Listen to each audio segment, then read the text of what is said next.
오늘 봉독해 드린 말씀 가지고 우리가 하나님 앞에서 함께 은혜 받은 말씀의 제목은 감사의 차원이라고 하는 제목으로 함께 은혜를 나누기로 합니다. 오늘은 한 해 동안에 하나님께서 베풀어 주신 은혜를 기억하고 그 은혜를 감사하여서 추수감사절로 드리는 예배입니다.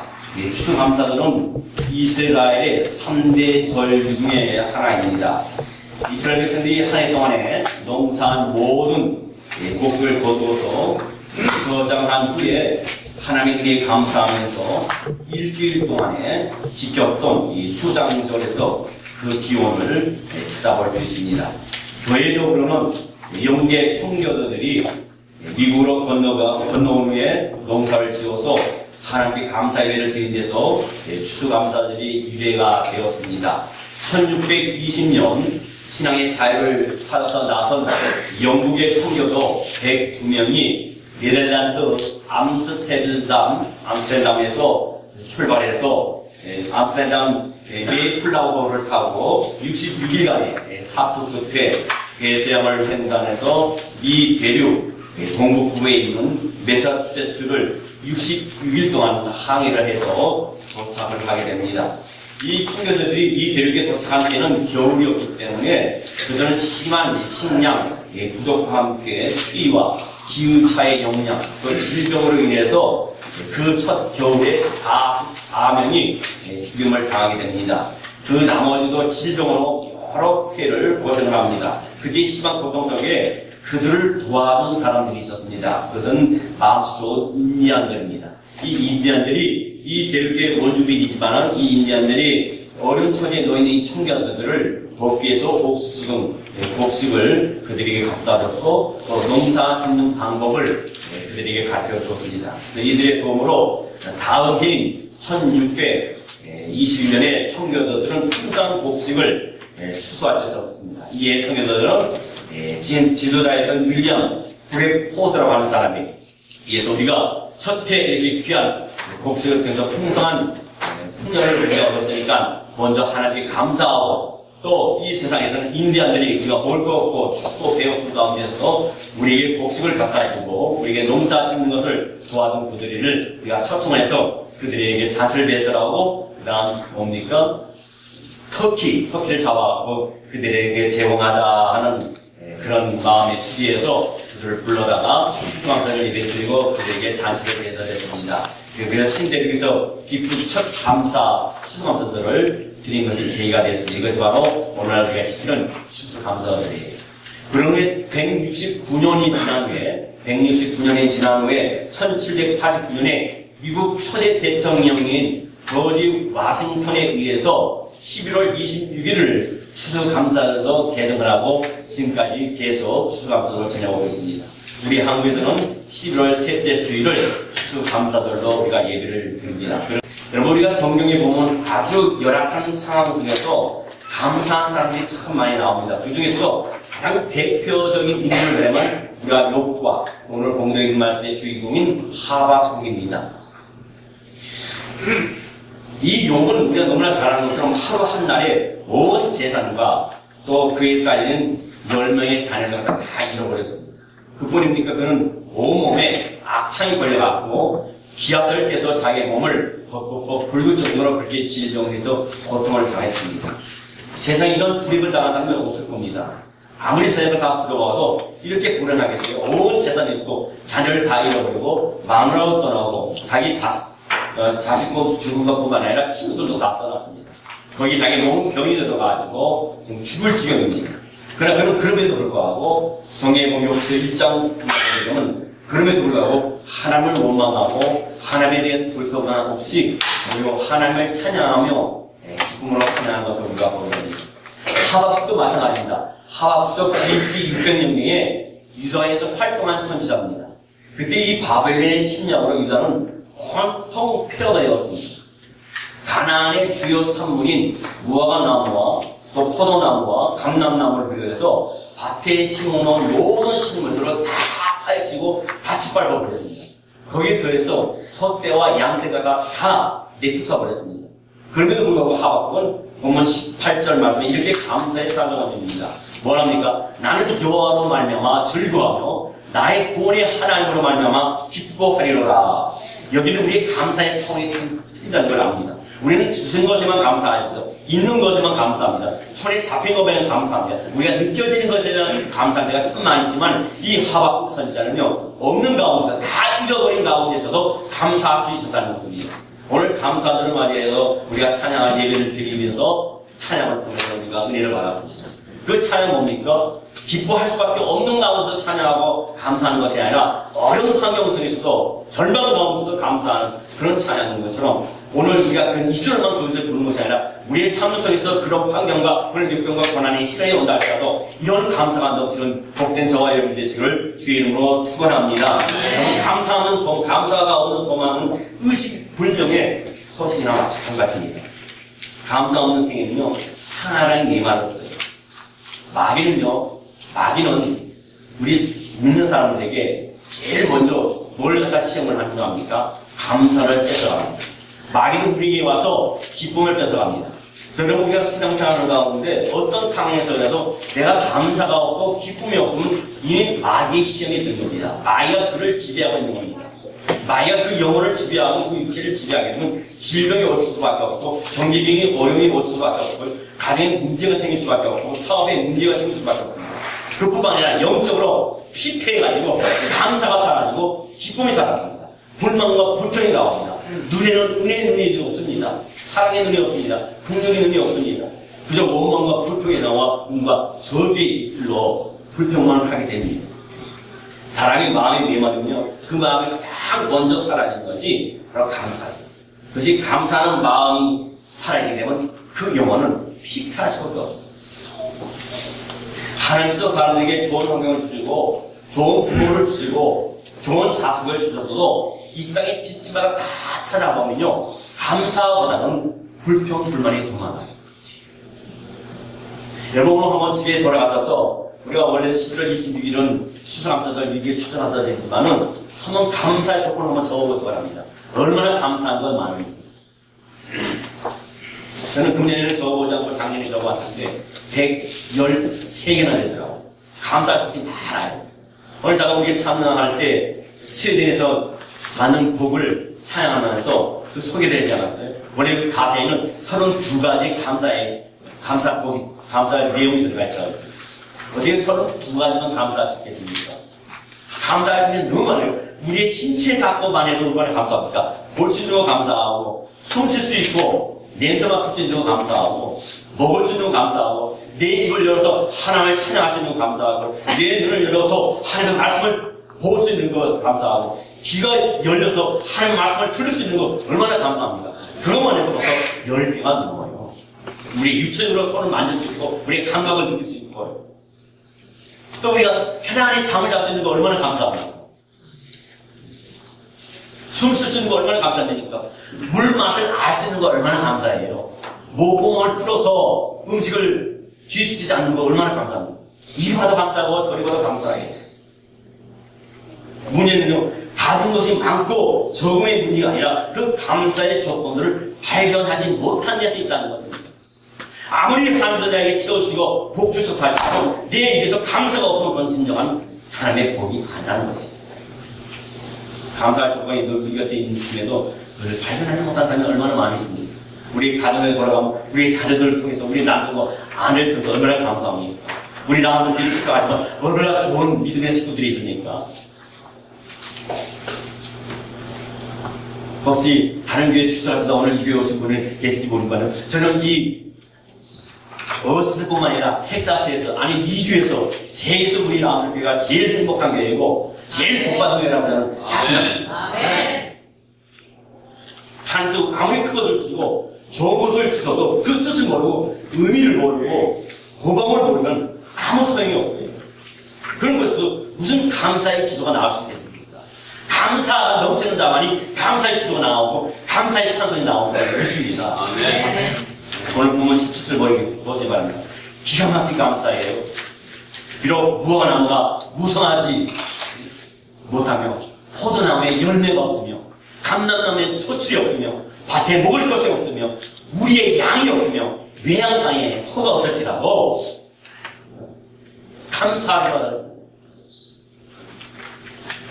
이것이 진정한 감사의 분이십니다. 여러분, 내 가정이 있고, 내가 나가서 일할 수 있는 직장이 있고, 나에게 남편이 있고, 아내가 있고, 자녀가 있다는 거 감사하시기 바랍니다. 남편에게 감사하세요. 남편이 얼마나 열심히 벌어서, 일을 벌어서 이렇게 가정을 이끌어가니까, 그런 사람이 있어요. 그 당연한 거 아니에요? 결혼했으면 처자식 먹이 사는 게 당연한 거지. 그거 뭐 대단한 거예요. 남들 다 하는데. 네.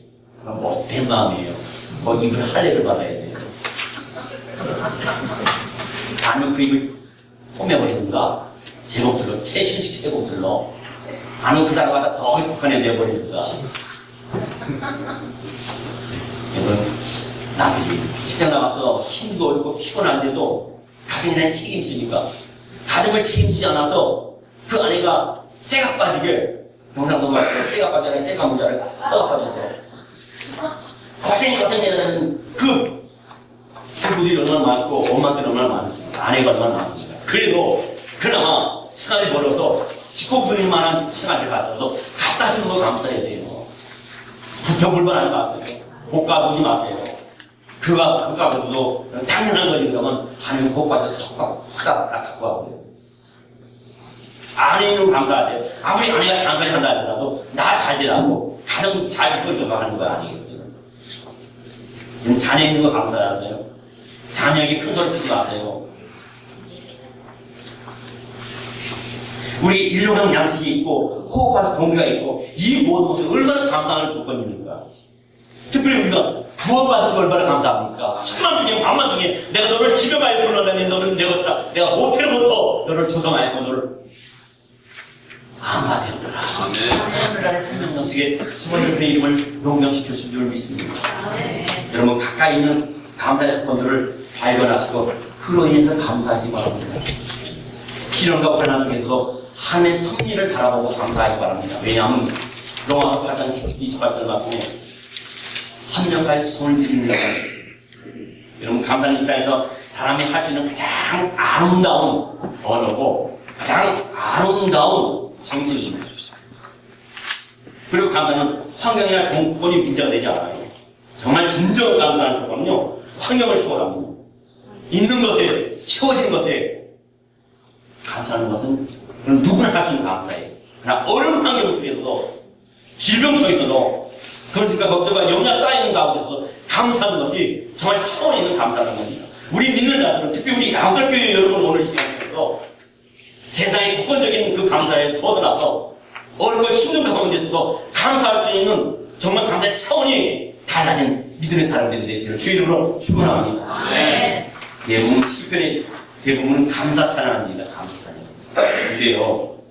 그런 감사 찬양들은 모두 기쁨의 조건에서 나오는 찬양이 아닙니다. 시편 말씀 보면요, 감사 찬양이 참 많이 나와요. 감사 기도문이 많이 나옵니다.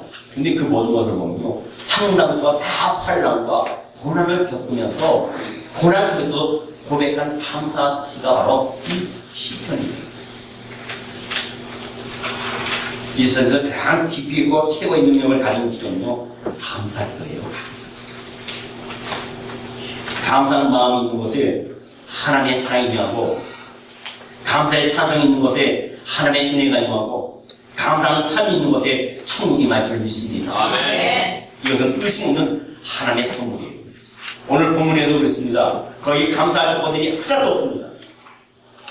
그럼에도 불구하고 거기 보면 그 무엇보다 더 진하게, 더 감동적이게, 더 진솔한 감사의 기도에 나와 있다는 겁니다. 감사에는 기준이 없어요. 언제나 어떤 환경이나 하나님께 감사할 때 바로 거기서부터 기적이 일어나야 될 줄 믿습니다. 응답이 쏟을 줄 믿습니다. 내가 감사가 없는 조건이라 할지라도 내가 감사할 때 그 감사의 고백을 통해서 하나님의 감사할 것을 허락해 주십니다. 폴 봉이라는 사람이 있습니다. 그 사람은 소설가입니다. 그 사람 쓴 소설 중에 배지라고 하는 소설이 있습니다. 그 책의 주인공은 왕릉이라고 하는 그 사람이 주인공입니다. 젊은 사람입니다. 이 왕릉이 자기 마을에서 농사를 지었는데 그렇게 힘을 다해서 정성을 해서 농사를 지으면 흉년이 되거나 아니 농사가 잘 되면은 숭숭아 나가고 한순간에 물이 그 농작물을 갖다 다 쏟아버립니다. 또 어느 날은 농사를 열심히 지어서 추수할 때를 기다리고 있는데 어디서 메뚜기떼들이 몰려와가지고 그 농작물을 다 먹어서 치워버립니다. 그러니 얼마나 절망적이겠어요. 그래서 이 왕릉이라는 이 젊은이가 결혼한 자기 아내와 함께 여보 이거 더 이상 이 시골에서 우리가 더 살 수 없고 농사를 지어왔자 아무 소용이 없겠다. 우리 서울로 돛으로 올라가다 서울이 아니라 돛으로 올라가서 니아가를 하나 샀어요. 니아가가 통역하는 김사과 학생은 잘 모를 거예요. 물건 싣고 이렇게 밀고 다니는 니아가를 하나 사갖고 장사를 하기 시작합니다. 남편은 앞에서 끌고 아내는 뒤에서 밀면서 열심히 살았어요. 큰 돈을 벌지 못했어요.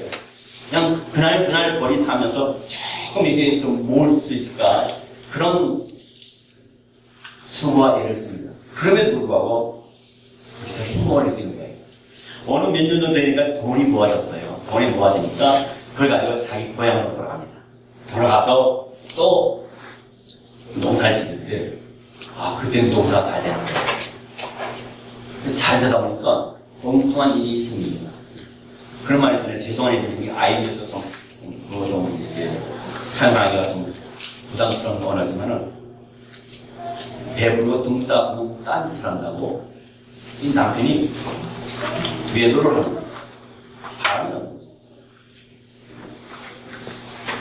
그래서 첩을 하나 데려가고 쌔간데를 데려갔다가 자기 집에 데려오고 그리고 자기 마누를 넣어줬고 그 쌔간데를 갖다가 자기 안방에 같이 살게 하고 밥을 먹을 때도 아내는 밥을 차려다가 갖다가 받치고 그 제 아내는 밖에 나와서 부엌에서 혼자 밥을 먹거든요. 그러면서 그 아내가 그럽니다. 뭐라 그러냐면 그때가 좋았는데 무슨 말입니까? 니아크를 남편이 앞에서 끌고 뒤에서 밀 때가 좋았다는 거예요. 그때가 행복했다는 거예요. 우리는요 행복할 때가 있습니다. 어려울 때가 있습니다. 행복할 때는 감사하고 겸손해야 됩니다. 그거 하지 말아야 됩니다. 어려울 때는 뭡니까? 하나님께서 엎드려 기도할 때, 그 가운데도 함께 감사하며 찬양할 때, 하나님의 그 모자란 모든 부분을 채워주시는 분이 우리 하나님이십니다. 여러분, 일평생 가운데 가장 행복할 때, 감사할 때가 언제라고 생각하세요? 일평생 하는 동안에 가장 행복하고 감사할 때가 언제라고 생각하세요? 어떤 부분입니다. 몇 년 더 지나서 돈이 좀 어느 정도 모이고, 더 좋은 집으로 가고, 더 좋은 차를 타고 다니면, 그때 참 행복할 것 같고 감사할 거라고 생각해요. 아닙니다. 지금 현재가 감사할 때예요. 우리가 어떻게 보장합니까? 앞일을 어떻게 보장합니까? 지금 감사하시 바랍니다. 내 남편을 보고 감사하시고 내 아내를 보고 감사하시고 내 자녀들 보고 감사하시고 지금 환경을 보고 이 자리에 함께 예배드리는 이웃에서는 감사하시기 바랍니다. 그럼 국력 땅에 우리 동포들을 생각하시기 바랍니다. 그럼 마음껏 신앙생활 할 수 있어도 신앙이 가위가 없어요. 제가 한번 말씀드리잖아요. 북한에 비하면 우리는 너무나 행복합니다. 뭐 불평할 게 있습니까? 뭐 짜증낼 게 있습니까? 감사할 것 없어요. 가서 오늘 처음 오신 분들 계시기 때문에 말씀드립니다. 북한에는 두 수용소가 있다고 했어요. 정치범 수용소가 있고 일반 범죄자의 수용소가 있어요. 일반 범죄자는 나올 수 있는 기회가 있을 때 드리게요. 몇년 총기가 취급을 하면. 그러나 정치범 수용소에 대해서 나오지 못하면 전부 그래서 죽어야 돼요. 20만 명이 수용되어 있습니다. 거기서 15만 명이 크리스찬들이죠. 예수 믿는 것 때문에, 하나님 믿는 것 때문에, 예배 드리는 것 때문에, 성경 본 것 때문에, 찬송한 것 때문에. 그래서 어때요?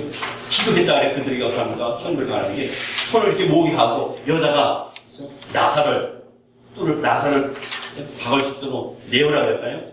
그래갖고 해갖고 그걸 묶은 거예요. 여다 해가지고 이렇게 묶어가지고 이렇게 만들어. 입으로 찬양했다 해갖고 혓바닥을 떼가지고요. 밀려가지고 혓바닥 빠지게 만들어. 눈이 눈으로 성경을 봤다고 성경을 봤다 해갖고 눈을 갖다가 뾰족한 속옷으로 눈을 찔러서 그런 환경에 사는 사람들도 우리는 얼마나 자유롭습니까? 얼마나 감사합니까?